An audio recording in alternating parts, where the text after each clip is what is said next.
Timothy Suzuki. Wait and see. Michael tries to take a shot at the starting gate.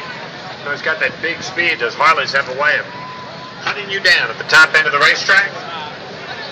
Might just look over their shoulder to make sure they are properly aligned, or to see if they got more fans in their lane than the other guy. 1 and 2. Lance and Hines and Harlan Anderson, folks. Down there on the right side of the racetrack. And over there on the left side,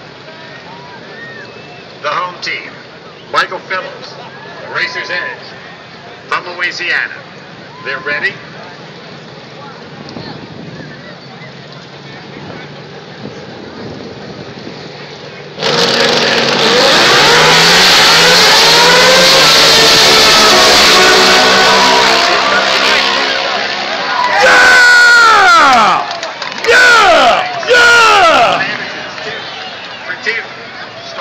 All right.